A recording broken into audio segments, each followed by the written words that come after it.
This is a review on the HK USP Compact in 9mm. This is my first gun review. Usually I'm doing knife reviews. If you guys are subscribers to my channels, you know that this is a little bit unorthodox for me. So bear with me if I don't have all the information on this gun. I'm fairly new to shooting, but it is a passion of mine, even though I haven't been doing it very long. So I thought I'd break up the routine a little bit and go into some of the pistols I own. I'm starting off with the HK USP Compact just because this was my first handgun, so I figured it'd be my first gun review. It's a very nice pistol. I decided to go with HK off the bat just because I figured, well, you know, if you guys don't know, in Jersey it's pretty hard to get a handgun. It's a big, long, drawn-out process, so I was like, who knows if I'll ever even be able to get another one, and this is, you know, I'm going to be spending a lot of money, so let me just get something that I'm going to like a lot. And I don't regret buying this at all. It was a very nice. It's a very nice pistol. I'd say it's not too bad as a first-time pistol. It's treated me very well. I think up to date I've probably put, I'm not really sure, 1,500 to 2,000 rounds through it. And I have used it in steel match and a USP SA match as well. So I have used it in competition and some informal competitions at my local range. So I've gotten pretty familiar with it, and I've really liked it. Coincidentally, though, just because of some money situation, it might be the first gun I sell as well. This might have to go just because I don't have a ton of money to throw around on everything, and I'm looking to get into some other things, knives, other guns, other perhaps maybe rifles, stuff like that. So unfortunately, it might go, and I'll get into reasons why I'm considering selling this one, even though it's an excellent pistol. But before I get into that, I'm going to start off. I don't really have a formal structure for gun review, so I'm going to go over accuracy and performance, and then I guess I'll go into the ergos and function of the pistol. As far as the accuracy and performance of the HK, it definitely lived up to its reputation. From what I read online, asking people for advice, extremely accurate handgun. I will say that it took me a little bit. To get used to the trigger. This particular model is a double action to single action trigger. Honestly, when I say it took me a while to get used to it, it's not so much the getting used to the double action to single action transition. When I first started shooting, I learned on Glocks. I learned on Glocks, so this trigger is very different from a Glock trigger. It's a short little pull for the single action. It's nice and crisp, but it just took me a little bit of time to get used to. But once I did, it definitely proved itself to be an extremely accurate pistol, and it, you know, it's pretty consistent too. I'd say once I got used to this, you know, striking a paper plate from 25 yards consistently, not an issue. You know, once you understand the trigger, it's not an issue at all. As far as performance in competition, well, like I mentioned before, I did use it in one steel match competition. I did use this also in a USPSA match as well. But you got to take it with a grain of salt. Both times it was my first competition, so that I ever did. So I was kind of new to. Well, I'm already new to shooting, and I was even more new to competing. So. So I don't know really how valid the feedback would be, but I would say it did perform pretty nicely. There are some features that I do like about this gun for competitive purposes, and I guess you could translate that to self-defense as well.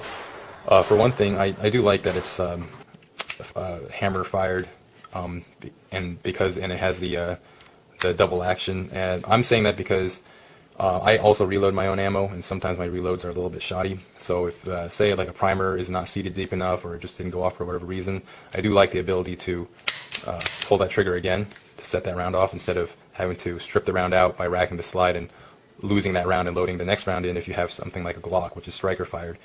So that is nice. I also like the fact, I like how they designed the bottom of the grip here with the two indents.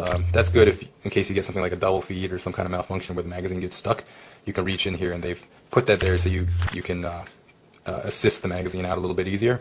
That's nice. I also like the way the magazines are designed, how they taper down quite a bit towards the top. and it has a very wide mouth, so reloads are pretty smooth and easy with this pistol. The slide lock is nice and wide too, so if you do go to lock back and you reload, it's very easy to reach that. It also offers versatility in terms of how you want to carry and draw the weapon.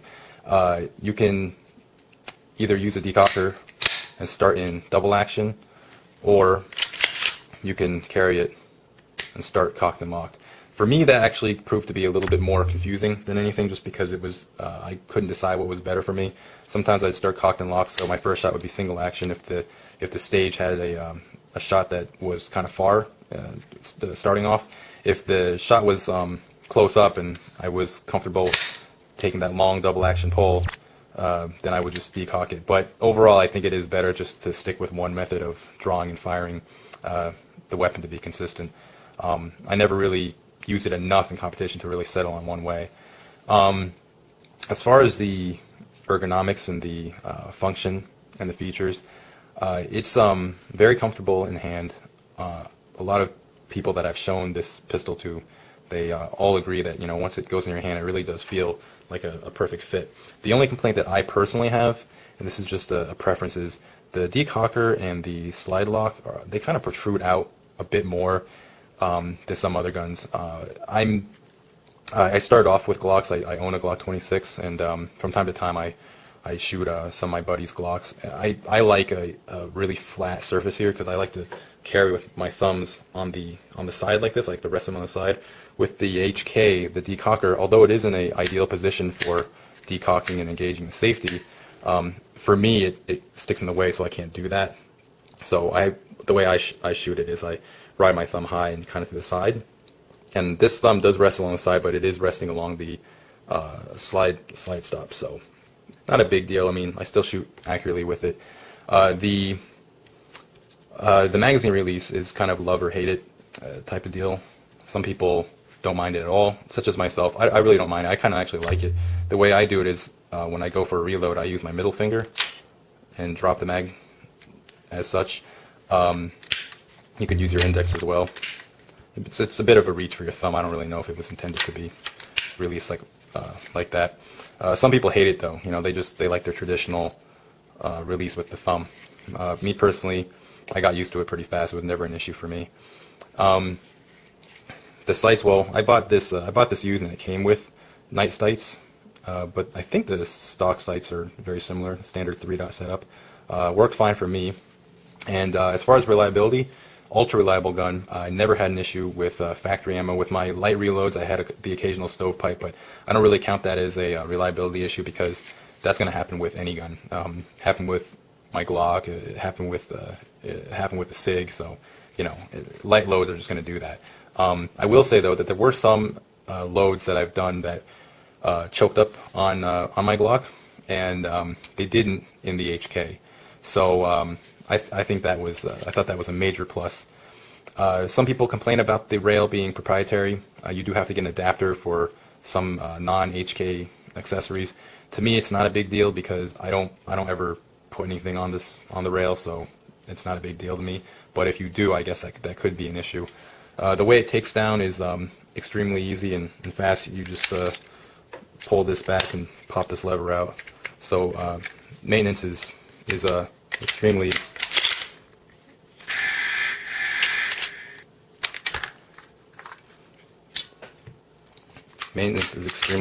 easy on this particular model. Everything just comes apart very quickly. And yes, you have to drop the mag first, which I forgot, so apologize for that.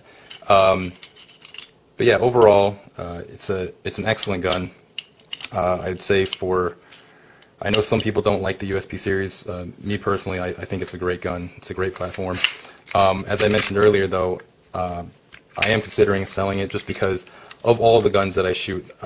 It is very accurate, but for whatever reason, it's also the least consistent for me. And when I say inconsistent, I don't mean that I go there and I shoot like a group that's like all flyers. I mean, it's just that some days this gun will punch one hole, and other days it'll just be maybe a little to the left, a little high. it's not even consistent in the way that it's a little bit off. And even when it's off, it's still a pretty tight group. You know, maybe from 5 yards or 7 yards, usually I can keep it within 2 or 3 inches, you know. But then other days it'll just be, you know, it'll be a little bit bigger, and then there'll be some up here, and then, you know, I load the magazine up, and then it'll be kind of low. And I really don't know what that is. I guess I'm sure it's me. I'm sure it's not the gun. But again, you know, guns fit people differently. So that's the only reason why I considered selling it. I'm much more consistent with a Glock. I have a SIG as well. I'm much more consistent and accurate with the SIG. So because of that, I prefer using my Glock, and I haven't used my SIG for competition, but I intend to. I would rather use what's more consistent and a little bit more accurate for me, and that for me would be the Glock and the SIG. So this kind of just it'll come with me to the range for fun, but I tend to like to use my guns more than just once in a while. Ever since I got my Glock and my SIG, and I have a 1911 as well, it kind of just sits in the safe. So it doesn't really see nearly as much time as when I first got it. And if I'm not using something a whole lot, I'd rather sell it and put the money towards something that will, you know, towards something that's going to see more use. That's the only reason. It's not any fault of the gun. It's an awesome pistol. And really, if money was no issue, I'd just keep it because I think it's sweet. But you know, there's some other things that I want to get into, and unfortunately, when you want to do that, you're going to have to unload some of your toys. But anyways, that's the review, my first gun review. I hope I did all right and that you guys enjoyed it. If you guys have any questions, any comments, let me know. And thanks for watching.